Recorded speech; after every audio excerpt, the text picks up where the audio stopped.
kita kembali lagi. Kebetulan kita ada servisan unit masuk seri Asus K413. Itu kendalanya baterainya ngedrop. Nah, jadi kita akan melakukan apa?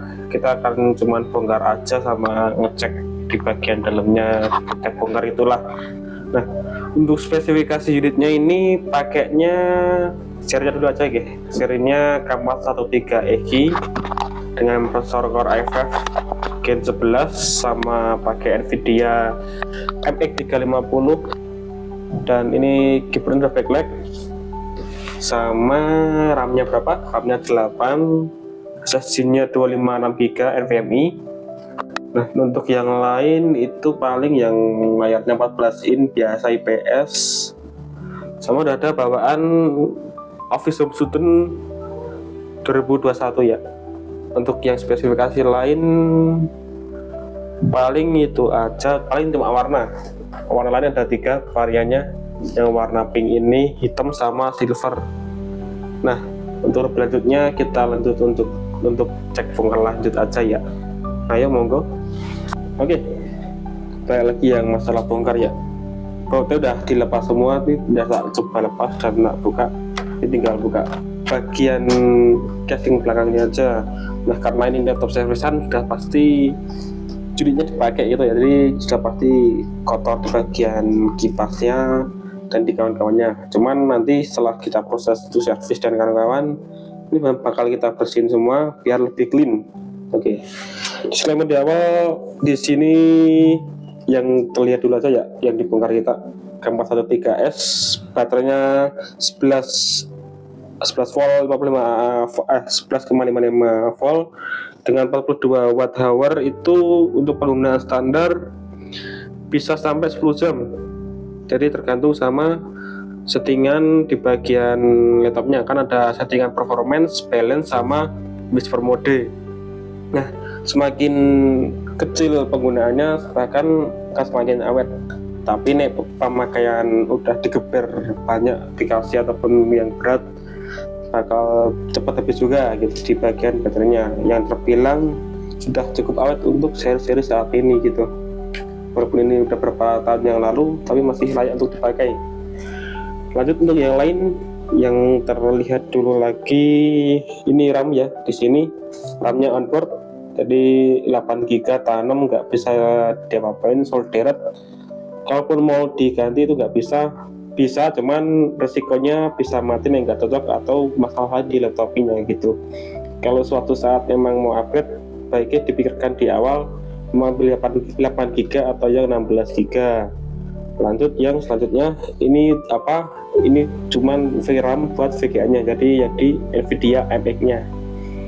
Lanjut untuk bagian disk ya, ini ada slot NVMe 1 kepasang dari bawahan 256, itu ada 2 opsi, 256 ataupun 512, dan di sini juga ada slot tambahan lagi NVMe, bisa ditambah yang di atasnya untuk 256 ataupun 512 buat penyimpanan standar.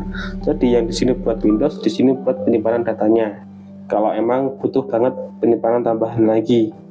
Nah, terlihat lagi di sini sebuah fan dan headpad yang nyambung jadi satu di sini ya.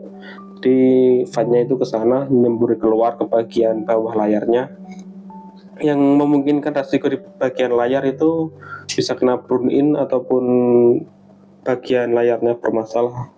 Itu yang sering terjadi ketika exhaust panasnya keluar ke bagian belakangnya. Cuman itu kadang, jadi nggak mesti semua masalah dari sana, untuk rata-rata aja.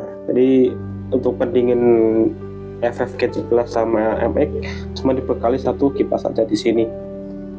Lanjut lagi untuk yang bagian dalamnya, wifi-nya dulu aja ya, yang sudah terlihat di sini.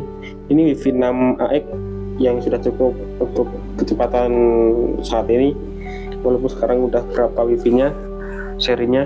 Jadi untuk 6 itu udah cukup banget, misal di rumah pakainya 20 Mbps ataupun 50 udah bisa maksimal nanti nangkep bagian wifi-nya. Nah, lanjut lagi bagian perportannya ataupun bagian konektor. Pertama bagian kanan dulu, ini ada DC in buat ngecas, ini ada HDMI out buat display ke monitor maupun ke proyektor, USB 2.0 buat mouse ataupun pelengkap peripheral seperti keyboard ataupun yang dongle dan seperti banyak mouse, keyboard dan kawan-kawannya gitulah. Jadi buat peripheral aja, nih buat transfer data nggak disarankan karena kecepatannya kecil. Di sini ada Type-C, bisa buat transfer data maupun display out.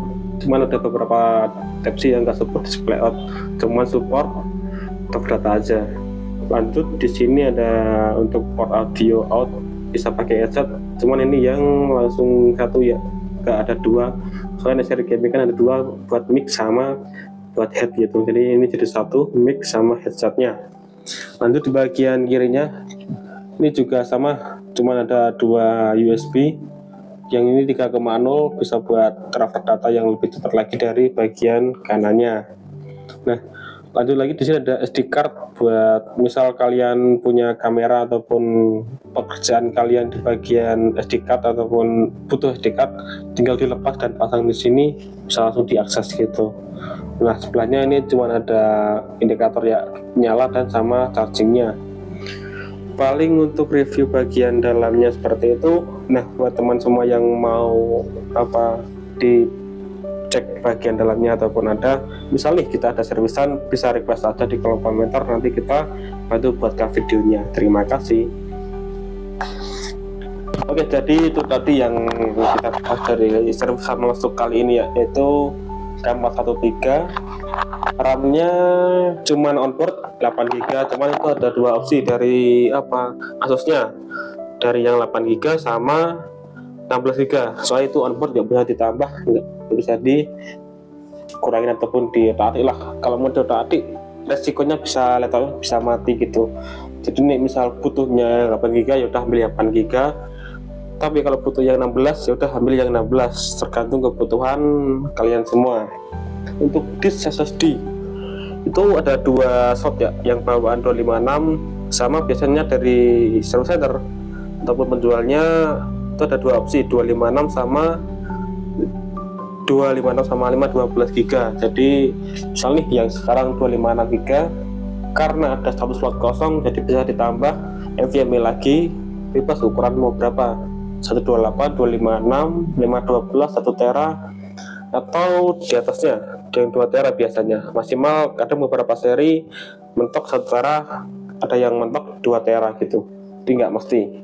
Ini untuk lanjutnya paling sama tadi, pakainya wifi apa, pakainya wifi 6 ya teman-teman. Jadi bisa buat nangkep kecepatan wifi yang lebih cepat lagi, tergantung dari akses point kita ataupun wifi yang kita pakai. Nek pakai yang 10 Mbps ya juga sama aja, nggak bisa kenceng-kenceng banget, maksimal ya tergantung sama kebutuhannya tadi.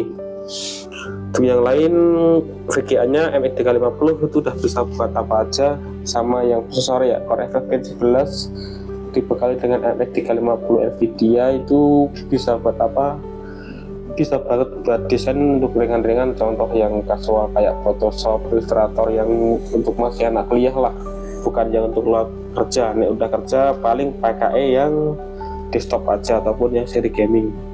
Paling itu aja yang bisa saya bahas. Terima kasih, see you next time di video kita berikutnya. Terima kasih.